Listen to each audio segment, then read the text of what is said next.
வணக்கம்.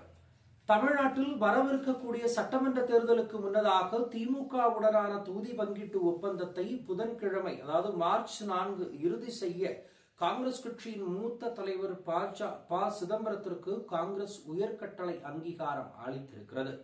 இந்த ஒப்பந்தத்தை முன்னெடுத்துச் செல்வதற்கு காங்கிரஸ் தலைவர் மல்லிகார்ஜுன கார்கேவிடம் கட்சித் தலைவர் ராகுல் காந்தி தனது ஒப்புதலை தெரிவித்துள்ளதாக வட்டாரங்கள் தெரிவிக்கின்றன. திரு கார்கே திரு சிதம்பரத்தை ஆளும் திராவிட முன்னேற்றக் கழகத்துடன் ஒப்பந்தத்தை மேற்கொண்டு கையெழுத்திடுமாறு கேட்டுக் கொண்டிருக்கிறார். திமுக இதுவரை காங்கிரசிற்கு 27 சட்டமன்ற இடங்களை வழங்க முன்வந்துள்ள நிலையில் அந்த எண்ணிக்கை 28ஆக அதிகரிக்க வாய்ப்பிருப்பதாக வட்டாரங்கள் தெரிவிக்கின்றன. கூடுதலாக இரு கூட்டணி கட்சிகளுக்கும் இடையிலான பரந்த புரிதலின் ஒரு பகுதியாக காங்கிரசிற்கு ஒரு மாநிலங்களவை இடம் ஒதுக்கப்படும் என்று தெரிகிறது.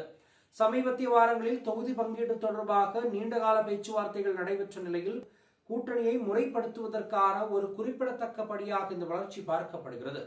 ஒட்டுமொத்தமாக தமிழ்நாட்டில் நடக்கப் போகின்ற அல்லது வரவிருக்கக்கூடிய சட்டமன்ற தேர்தல்களை முன்னிட்டு கூட்டணி கட்சிகளை எப்படி அல்லது கூட்டணி கட்சிகளுக்கான இடங்கள் எப்படி ஒதுக்குவது என்பதில் மிகப்பெரிய அளவில் சிக்கல்கள் ஏற்பட்டு வந்த நிலையில் காங்கிரஸ் மற்றும் திமுகவினுடைய இந்த முன்னேற்றம் மிகப்பெரிய அளவில் தமிழ்நாட்டு மக்களுக்கு மகிழ்ச்சி அளிக்கிறது என்றுதான் கூற வேண்டும். ஏனென்றால் மிகப்பெரிய அளவில் எதிர்கட்சிகளே இல்லாமல் செயல்பட்டு தற்போது திமுக மற்றும் காங்கிரஸ் ஒன்றிணைந்தால் கண்டிப்பாக இவர்களுடைய வெற்றி நிச்சயமாக பார்க்கப்படுகிறது என்பது அனைவராலும் சொல்லப்படுகிறது. மற்றொரு சந்திப்போம். நன்றி, வணக்கம். 3 யூடியூப் சேனல்கள் விற்பனைக்கு இருக்கிறது. தேவைப்படுபவர்கள் இந்த எண்ணுக்கு அணுகவும்.